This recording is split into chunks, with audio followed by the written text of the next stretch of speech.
Why on earth did I build this rifle? That's a great question, and that's one that I've been trying to answer for quite a while now. So why don't you come on with me in this video and let's go on a little journey and figure out how this 14.5-inch pinned Mr. ATF agent Franken rifle came to be in existence. Roger that.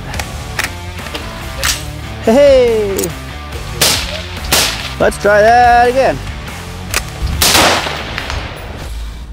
So I have owned this rifle in various formats for a number of years. It started out as a full 16-inch Wyndham. It was just black, and it ran really good. I actually really liked the Wyndham brand. RIP, really sad that they're gone. Anyway, it ran well. I never had any issues with it at all.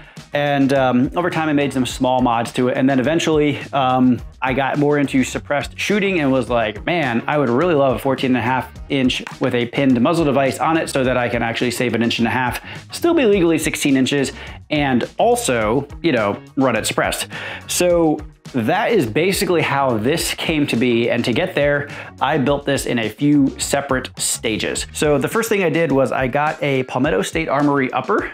They had, you know, the killer sales that PSA does. Bought one of those. It comes with a Midwest rail and a free floating barrel, and that was pretty cool. So I slapped that on and just ran it for a while that way. The barrel was 16 inches in that, and I just put my muzzle device from my mount, I should say, from my Tyon suppressor onto that and ran it. And then I love this Cerakote pattern and was like, man, I really want to get this. And one of my customers in my agency down in Silsbee, Texas, Guard Defend Firearms, their Cerakote guy, Kenan, hashtag shout out, is absolutely amazing at Cerakote, and sent me pictures of another gun he built with this Cerakote pattern, and I was like, man, I need to have that. So that was kind of the impetus for let's build a Franken rifle and let's make it happen. So decided at the same time that I was ready to do my 14.5-inch pinned barrel conversion.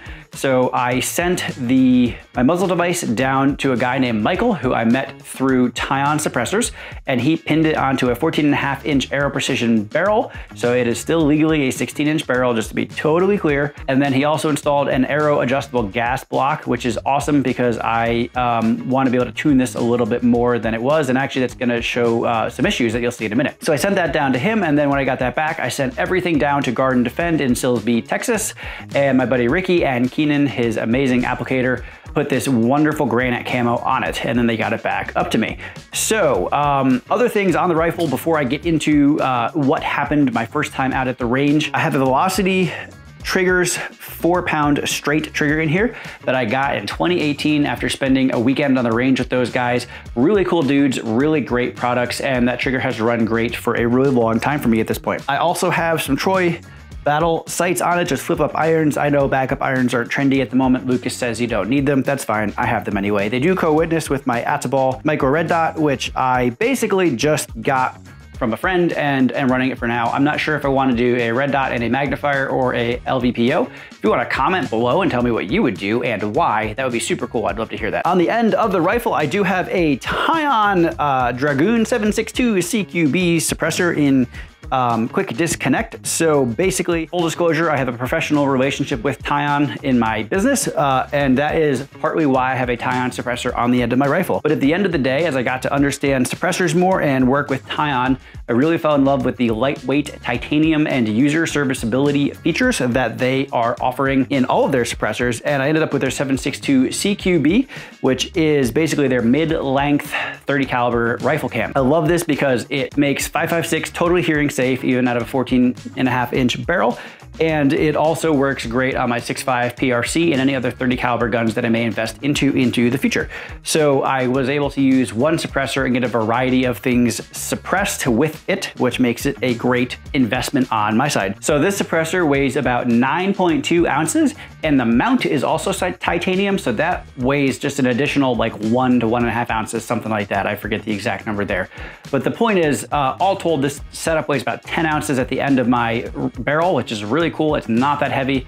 It runs really good. It sounds really good. When I got everything back and started putting it back together, there was some Cerakote overspray inside the upper receiver, which I literally don't care about. I know when you're coating things, it's hard to keep it off of where it shouldn't be. I'm sure some experts are gonna chime in and say all the ways that you could have done that. I don't care. It doesn't matter. The point is, it happened.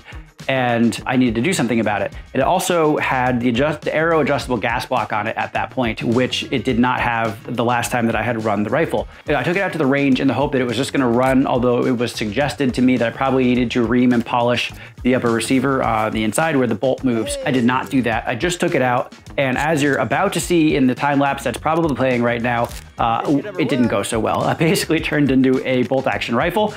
We were able to get it 0 to 25 yards, which was really all I was trying to accomplish once I realized that the bolt wasn't moving and that I obviously needed to make some changes. So I brought it home, took it apart. I did use the brush that came with my tie-on suppressor for cleaning that to ream the inside of the upper receiver.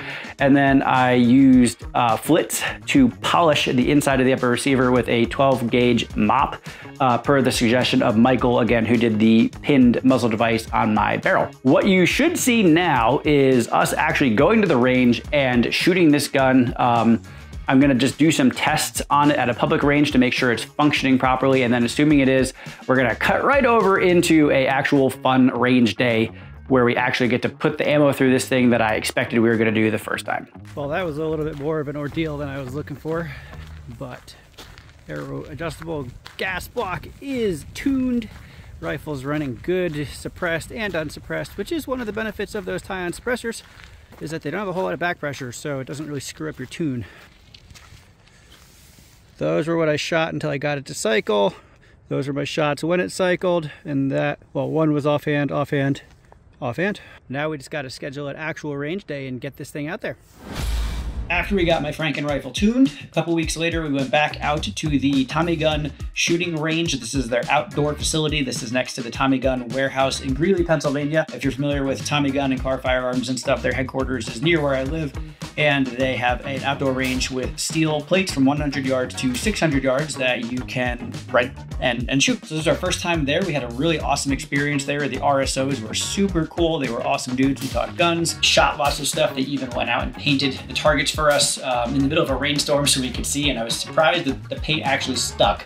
So overall, a fantastic experience at Tommy Gun, and shout out to them for that. So I started with just like, just steel plates at 100 yards. I had that 25-yard zero, and I wanted to see what that was going to look like at 100. And I found I had to aim pretty low to hit at 100, which is not surprising with the 25-yard zero. But basically, I had about 100 rounds with me, and I just loaded 5 in the mag at a time and just worked my way through the different target series from 100 yards through 300 yards. I was pretty surprised at 200 and at 300. It was still basically just point and shoot. The bullet was still seeming to impact a touch high even at 300 yards. I remember a couple of times when they were spotting for me, I had to aim slightly under the target, or definitely down to the bottom of a silhouette steel target to get a center impact. So that was pretty interesting. I need to get a chronograph and figure out what zero makes the most sense. I need to, punch it into a calculator and see what's actually happening at those distances with the bullet. And then I can figure out, okay, likely the best zero is X, Y, or Z. But all things considered, I am pretty surprised with the 25-yard zero. I thought it was gonna make sense when I first did it. And then I was down at the range complex in North Carolina shooting content for my business on a class that was being taught for rifle. And they weighed out the pros and cons of all your basic zeros, and 25 yards seemed to have a lot less advantages than it did in my head.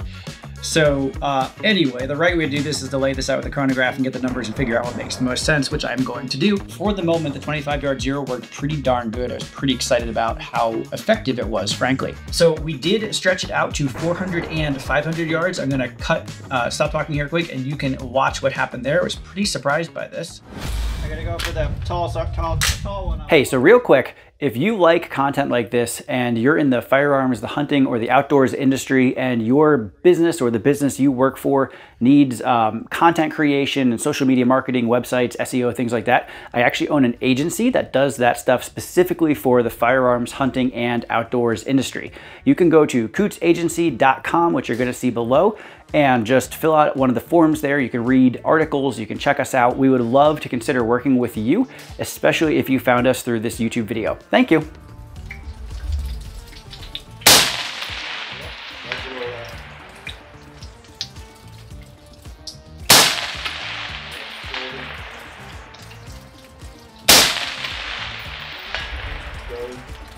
We're gonna 5. Let's see what happens. I can like barely see the target at 5.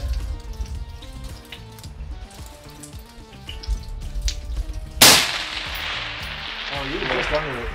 Really? A little higher. A little high? No, you're still short. You gotta bring it up higher.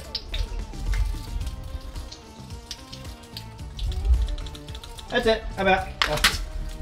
You were just under it with that last one. Yeah. That's good to know. Close. Like a half target higher and you would have been dead on.